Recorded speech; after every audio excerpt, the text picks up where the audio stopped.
operations under police supervision. A killer squad of 101 that works under the Director General of the National Intelligence Service, Noordin Haji, was armed with assault rifles and drove in a convoy of unmarked Subarus, shooting and killing innocent protesters aimlessly in the streets and estates. This squad in Subarus, hooded and masked against court orders, are disguising themselves as DCI's officers, yet we know they are not. In fact, I would like to clarify that the National Intelligence Service has procured Subarus to give an impression that this killer gang is from the DCI. The truth of the matter is that this has nothing to do with the DCI. This is the National Intelligence Service. And this squad of 101 people was formed when I was still in government.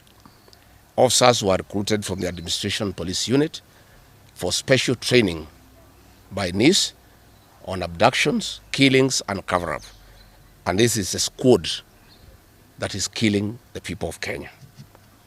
The killings and the business destruction pattern point to William Ruto's ethnic profiling narrative, which is a master with no rival. With a close coordination of PS Interior Imodamolo, this narrative was boosted online by state bloggers to spin the narrative. The Cabinet Secretary Kipchumba Murkomen's public to shoot to kill order, coupled with assurances to police officers that the government will not cooperate with the investigators in police conduct, has emboldened security forces. Police officers are now on record threatening citizens who are in their homes, boasting of their license to kill, acting with a confidence that can only come from the highest echelons of power. Mr. Murkomen's admission that these are not just instructions from him but orders from above removes any ambiguity about where responsibility lies. It will be recalled that in the run-up to the 2007 general election and its aftermath, the narrative of 41 against 1 was a masterpiece of William Ruto. The target was profiling Kikuyus against the rest of the country. To a large extent, he succeeded, and every Kenyan knows what happened, and it is also fresh in his mind of the ICC ordeal still hanging on the neck of William Ruto today. We remind William Ruto that his ICC cases are not yet over. They have been posed after witnesses disappeared, and what he is pretending over are crimes under the Rome Statute. It is clear history is repeating itself, and the architect William Ruto is back on the deck. He is hell-bent to finish his unfinished business with the people of Mount Kenya, destroy their businesses and make them black sheep of Kenya. Despite this horrible experience, the people of Mount Kenya voted William Ruto to a man in 2022 general elections against the advice of President Uhuru Kenyatta, whom Mr. Ruto had branded as a drunkard and a useless leader.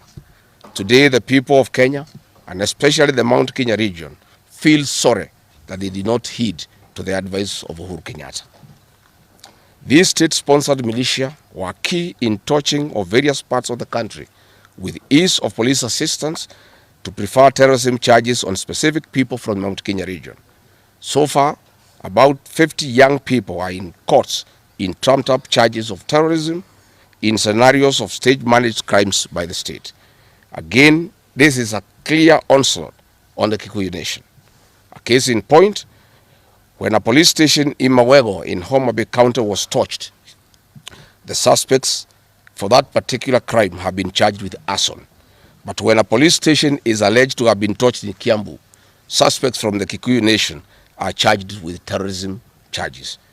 This is serious ethnic profiling. Last night, in Juja and Kirinyaga, these state-sponsored militia invaded various businesses. Luckily, in Kirinyaga, after Wananchi went to Sagana police station and they refused to act, saying they had orders from above not to interfere, the people organized themselves and repulsed the militia. Mr. Ruto's ethnic profiling has led to the destruction of the foreign properties belonging to the people of Mount Kenya. Maguna supermarkets in Meru, Kahawa West and Murang'a. NIS supermarkets, hotel and petrol station, and NIS City in Mwea in Kirinyaga. County supermarkets in Kabati and Kirinyaga.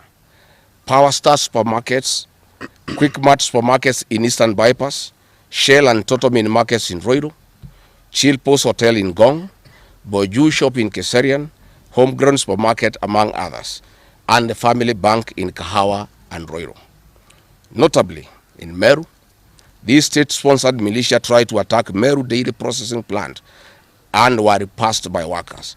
In Nyeri, they further tried to attack Wakulima Dairy in Mukurweini, and the attack failed. We urge our businesses to heighten security surveillance on their business premises and production lines, especially the KTDA, coffee factories, milk processing factories, among others. We take note that in Meru, on Sunday the 6th of July, at an event attended by CS Kipchumba Murkomen, the MP for Bori, Mugambire Dikire, indicated that a supermarket would be attacked the following day. As sure as December 25 is Christmas, and true to his word, Maguna supermarket was touched by the state-sponsored militia, which the MP was private to. Why hasn't Mugambire Dikire been arrested? How did he know that a supermarket would be attacked? This is selective justice. The evidence that these militias are state-sponsored is plain for all to see. Videos circulating widely show police officers not merely failing to intervene, but actively transporting armed groups who proceed to unleash destruction with apparent impunity. Uniformed officers have been seen standing guard as these groups rampage. They are in action and a stark contrast to strong statements being made by government. In Nyeri, journalists were attacked by these militias in the presence of the police. It is well documented. This is a clear indicator that Ruto is working with governors and MPs allied to him to destroy businesses owned by the Kikuyu, the Meru, and the Embu, and blame it on people who don't support his administration. This is a tactic that was used by the colonialists with the collaborators who searched earth policy and touched buildings and businesses and blamed it on the Mau Mau. This divide and rule tactic will not work, Mr. Ruto. We know that in Meru, they want to use this mayhem to blame Mithika Linturi. In Embu, they have already blamed Mkonji Gitonga. In Ketengela and Gong, they want to target Senator Seki and MP Onesmus Ngogoyo. In Nyeri, they are trying to haunt Honorable Kagusha. And in Kirinyaga, they are targeting Senator Murango. We want to remind President Ruto that it is not the Kikuyus who want him out of office. It is the entire people of Kenya. Kenyans are suffering equally across the country. That is why Kenyans have said, if you, Mr. William Ruto, believe that it is the Kikuyus who want you out, then all Kenyans are Kikuyus. I want to thank the people of Kenya for standing out against this tribal profiling of the Kikuyu. The people of Kenya yesterday did wonderful by saying that the Kikuyus should not be profiled. This morning, I've seen Ruto quivering and wailing in uncontrollable anger. Mr. Ruto, excessive anger is not a solution. I want, with a lot of humility, to advise you to stop being angry. That will not help. You need to know what you need to do because you have not been listening to the people of Kenya. The people of Kenya are more angry than you are. They are angry because you have overtaxed them. There is wanton corruption. There is abductions and extrajudicial killings. There is ethnic profiling and other ills that bedevil your administration. If you want to be calm, please abolish the housing levy and give dignity to the payslip. I have heard you saying that you cannot give jobs to the young people. Please restore the dignity of the payslip. Restore the capacity of the middle class. The middle class will give jobs to these young people. Stop killing and profiling the young people. Listen to them.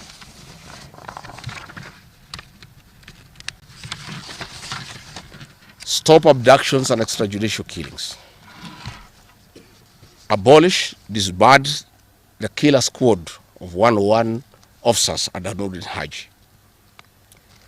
Give hustlers the jobs that you promised them. Mr. William Ruto, you are the one who promised. You cannot cry today that you have no solution, saying that other presidents have not been able to do it. You are the one who promised these young people. Stop